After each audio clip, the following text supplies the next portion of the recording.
Hey travelers, it is a rainy day in the North Carolina mountains, so what better time to talk about how to make your life simpler when you are planning a sunny beach day with your kids.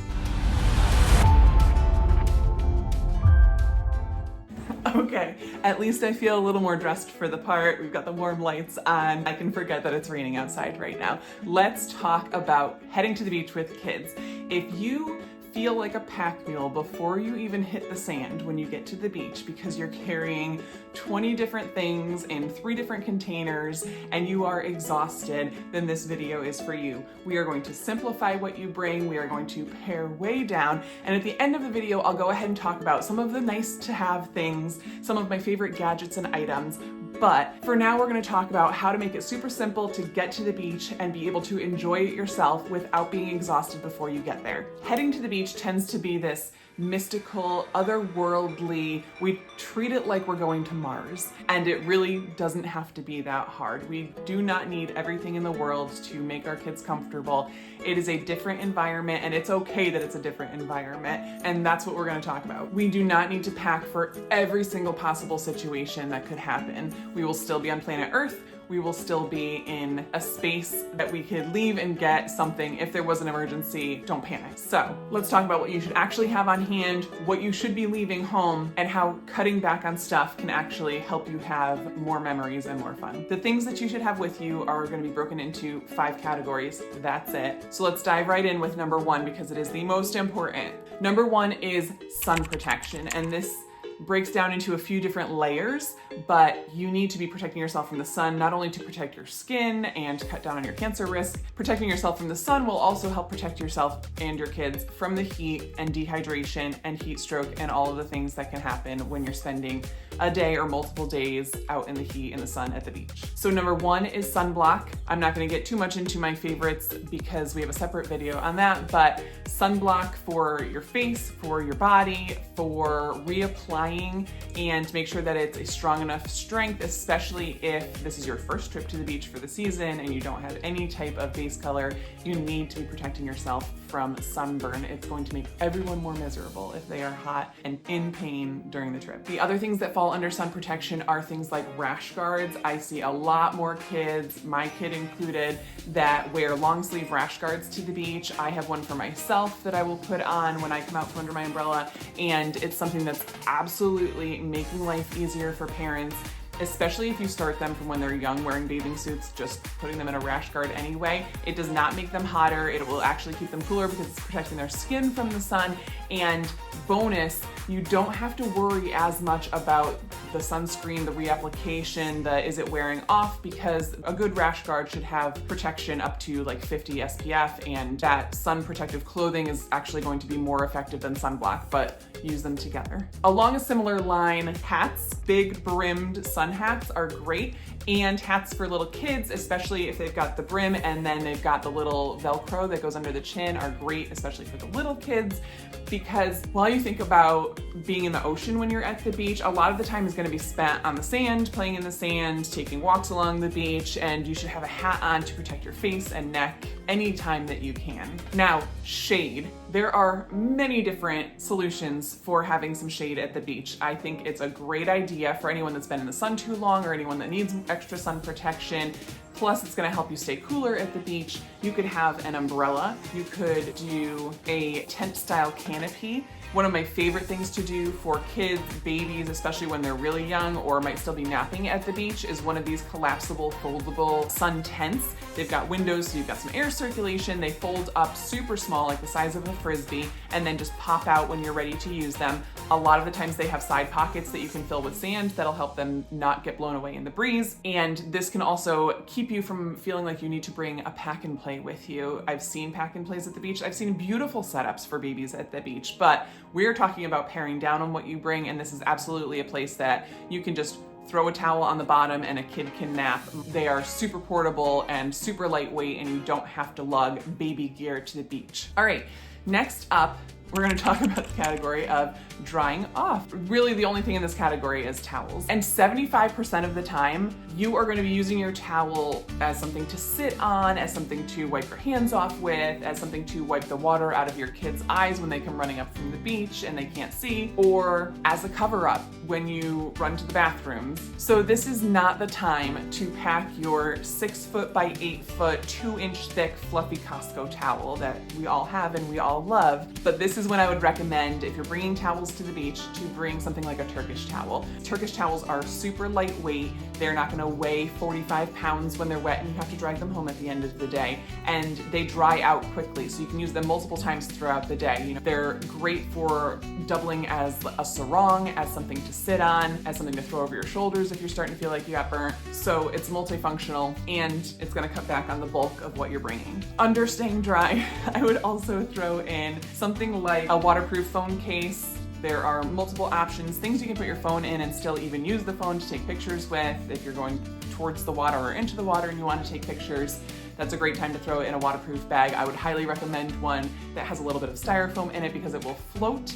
And my phone that's on the bottom of Lake Powell can attest to the fact that floatable cases do work and these other ones don't. We even have a waterproof, almost like fanny pack. It's got multiple Ziploc style zippers, and I can put my phone, credit cards, anything that I feel like I need to carry if I wanted to go into the water and didn't want to leave my wallet type contents at the beach and I didn't have someone else to watch them for me. I could throw them into this bag and just kind of sling it across like a crossbody.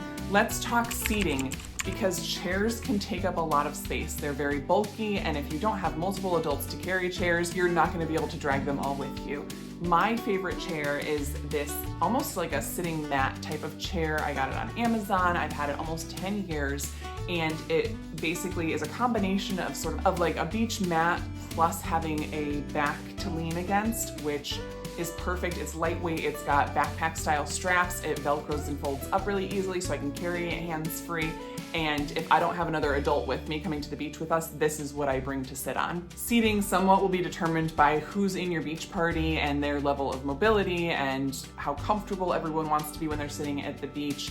But if you want to bring beach style chairs, consider how heavy they are. They're probably easier to bring to the beach than a camping style chair, though those often come in bags with handles. Anything that has a handle so that you can carry it hands-free is good in my book. For kids, I recommend just bringing a sheet, like a bed sheet. If you have a spare, you're gonna wanna put it down and then weigh the corners down with shoes or your beach bag or whatever else you have on hand so it doesn't fly away. But a sheet is super easy for kids to lay out on. If it gets walked across and there's sand on it, you can just pick it up and dump the sand off and put it back down and people can sit on it. It folds up super small and is easy to pack and put away and take there and back with you. I'll include a link below to the chair that I use, and let me know in the comments, what do you sit on when you're at the beach? Are you okay sitting in the sand, or do you feel like you want the comfort? You put in the work and you want to sit down and have a back rest. Okay, fourth on the list, food and water. Water, water, water. If you know me and you've been watching this channel for any length of time, you know that I'm gonna harp on water in almost every video that I do, but bring reusable water bottles. Fill them up with like half ice, half water, and by the time you go to drink them at the beach, they'll probably be all water. But if everyone has a reusable water bottle that's, you know, ideally insulated, it'll keep your drink cooler a little bit longer, keep those in the shade and drink up. And if you're lucky, you'll be at a state park or a beach that has a water bottle refilling station. Otherwise, you can always grab some water from a snack stand. Worst case scenario, you have to lug some extra water with you. For food, I recommend bringing things that don't need to stay cold. That way you don't have to worry about having a cooler with you, and you can basically throw the food in whatever bag you have, whether it's a beach bag, a backpack, whatever it may be. But things like peanut butter and jelly sandwiches, Cheez-Its, whole fruit like bananas and apples and oranges that you can peel there, granola bars, save the grilling for back at the beach house. And if you're going to a beach that has a snack bar, I am all for using that for lunch. Anything that makes your life easier. Bring snacks with you so when the kids are hungry from playing in the waves, they can have those snacks, and then when it's time for lunch, go grab those chicken tenders or the burger that's made to order, and just consider it a cost associated with the trip. All right, last category, the fun stuff. You need to bring almost nothing. That's right, 0 things. The only thing I could think of that might be a must-have is if your kid is really looking forward to body surfing and you want to bring that boogie board. It's lightweight, you can get your kid to carry it themselves, it's not on you. But your kids really need no sand toys. This is a controversial opinion, but I am of the belief that you don't need to bring a bag of sand toys when you go to the beach. Now, if you are staying somewhere for a week and looking forward to unique sandcastle building, and that's one of the activities you're really hoping to do, it might be worth it to grab a reusable bag that has buckets and shovels and things like that in it. But if you're doing a day trip to the beach or it's a stop on your cruise, you absolutely do not need to pack for that. Just let your kids use their imagination. You can make drip castles with nothing but sand and water. You can carve animals out of just piles of wet sand. They can use a paper cup from their snow cone and build towers and decorate with shells and seaweed. But don't feel like you need to constantly entertain or provide toys for them to be entertained with. Remember how we talked about how the beach is this otherworldly experience and it's like you're going to Mars? It's going to be a new experience for kids, and the best way for them to enjoy it is to engage with it and use it in different ways than the environment they see in their everyday life. So let them explore, let their little brains do the magic, and they will have a fantastic time with whatever is available. All of these suggestions will also help when the day is over and everyone is just hot and sticky and feeling a little crispy from being in the sun all day. But being able to pack up all of your gear in 5 minutes at the end of the day when you're trying to get kids to stop running back into the ocean and you've already rinsed people off is going to make a big difference than if it's going to take 30 minutes to pack up all your gear and then you have to schlep it back to the car and you're exhausted and your shoulders are burnt and you don't want to put backpack straps on. Now, something that you might want to leave at home is a stroller. Strollers are not beach friendly. The little wheels will not roll in the sand. They will hurt more than they help. So if you have a small kid, a small baby, baby wearing is where it's at. Throw them in the baby carrier and then you still have hands to carry things or hold the hands of other children that are with you. Wagons can be a great thing.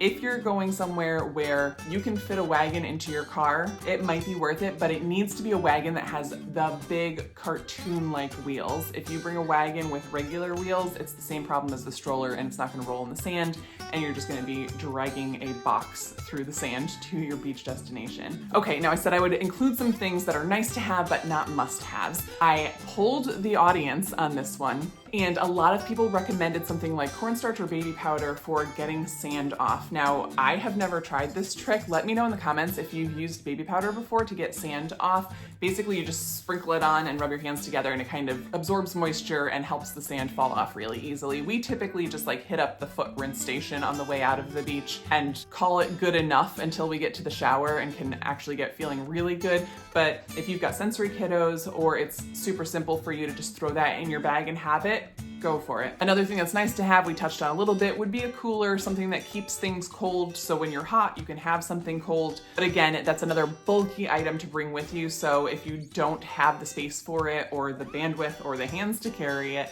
you can leave the cooler at home and just enjoy room temperature things. Now, depending on the beach that you're going to, water shoes might be a good idea if you're going to a very rocky beach or somewhere where you're going to be taking walks out onto jetties. Water shoes might be a better option to throw on instead of doing it in flip-flops.